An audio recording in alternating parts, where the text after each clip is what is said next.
تو چلیے آج بات کرتے ہیں تاریخ کی ان شخصیات میں سے ایک کی جن کا اثر آج بھی دنیا پر قائم ہے، اور ان کی کہانی شروع ہوتی ہے مکہ کے شہر سے۔ یہ جو آیت آپ دیکھ رہے ہیں، تمہیں تمام جہانوں کے لیے رحمت بنا کر بھیجا گیا، یہ صرف ایک آیت نہیں بلکہ یہ اس پوری زندگی کا خلاصہ ہے جسے ہم آج سمجھنے کی کوشش کریں گے۔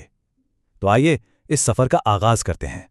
ہماری کہانی کا آغاز ہوتا ہے 570 عیسوی میں مکہ کے شہر سے، ایک ایسے بچے کی پیدائش سے جن کا بچپن غیر معمولی آزمائشوں اور ذاتی صدموں سے بھرا ہوا تھا۔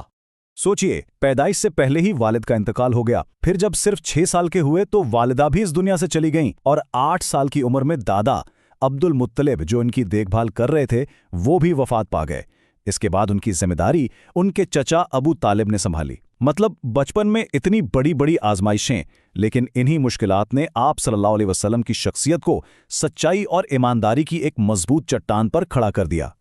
اور یہ سچائی اور ایمانداری کوئی چھپی ہوئی بات نہیں تھی، یہ اتنی مشہور تھی کہ مکہ کے لوگ جو بعد میں آپ صلی اللہ علیہ وسلم کے مخالف بھی بنے، اس وقت بھی آپ صلی اللہ علیہ وسلم کو الصادق یعنی سچ بولنے والا اور الامین یعنی امانت دار کہہ کر پکارتے تھے۔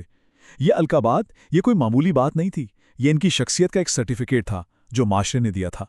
آپ صلی اللہ علیہ وسلم کی یہی شہرت تھی جس نے مکہ کی ایک بہت ہی معزز تاجر خاتون حضرت خدیجہ رضی اللہ عنہا کو متاثر کیا۔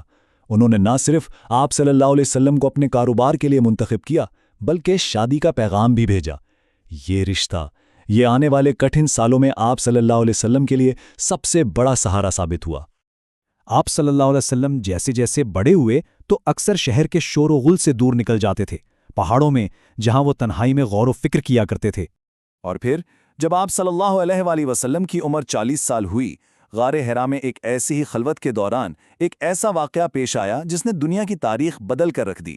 تو سوال یہ ہے کہ ایسا کیا ہوا تھا اس غار میں؟ اس کا جواب فرشتہ جبرائیل علیہ السلام لے کر آئے ایک واحد الہامی حکم کے ساتھ جس نے آپ صلی اللہ علیہ وسلم کی نبوت کے آغاز کا اعلان کیا۔ یہ پہلا لفظ تھا، اقرا، یعنی پڑھو، اور یہی پہلی وحی اللہ کے آخری نبی اور رسول کے طور پر آپ صلی اللہ علیہ وآلہ وسلم کی دعوت کا آغاز تھی۔ اسلام کا پیغام یہ ایک دم سے سب کے سامنے نہیں آیا۔ شروع میں یہ دعوت بہت خاموشی سے صرف قریبی لوگوں کو دی گئی۔ تو سب سے پہلے ایمان لانے والوں میں آپ صلی اللہ علیہ وسلم کی اپنی اہلیہ حضرت خدیجہ، آپ صلی اللہ علیہ وسلم کے چچا زاد بھائی حضرت علی، آپ صلی اللہ علیہ وسلم کے سب سے قریبی دوست حضرت ابو بکر اور آپ صلی اللہ علیہ وسلم کے آزاد کردہ غلام حضرت زید شامل تھے۔ لیکن جب آپ صلی اللہ علیہ وسلم نے یہ پیغام کھلے عام دینا شروع کیا تو مکہ کے سرداروں کی طرف سے شدید مخالفت کا ایک طوفان کھڑا ہو گیا۔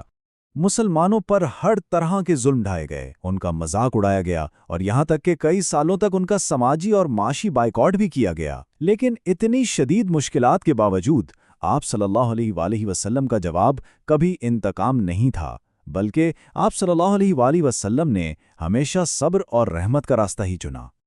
جب مکہ میں ظلم ناقابل برداشت ہو گیا تو اللہ کے حکم سے ایک تاریخی ہجرت کا فیصلہ ہوا، ایک ایسا سفر جس نے تاریخ کا دھارا ہی بدل دیا، اور اسی سے اسلامی کیلنڈر کا آغاز بھی ہوتا ہے۔ تو مکہ میں تو صورتحال ظلم اور دشمنی کی تھی، اس کے مقابلے میں 622 عیسوی میں مدینہ کی طرف جو ہجرت ہوئی وہ صرف ظلم سے فرار نہیں تھی، نہیں، بلکہ یہ ایک نئے معاشرے کی تعمیر کے لیے ایک سوچا سمجھا قدم تھا، ایک ایسی جگہ جہاں بھائی چارے اور انصاف کی بنیاد رکھی جانی تھی۔ مدینہ پہنچ کر آپ صلی اللہ علیہ وآلہ وسلم نے ایک ریاست کے معمار کے طور پر کام کیا۔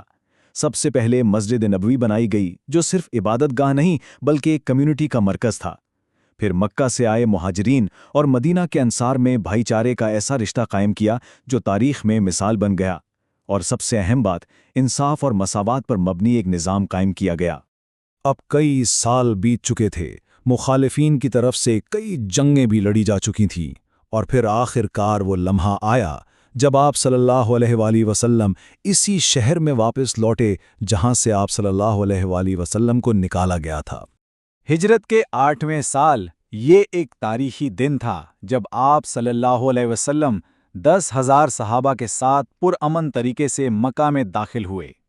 اور پھر وہ تاریخی لمحہ آیا، فتح مکہ۔ سوچئے، جن لوگوں نے آپ صلی اللہ علیہ وسلم کو اور آپ صلی اللہ علیہ وسلم کے ساتھیوں کو گھر بار چھوڑنے پر مجبور کیا،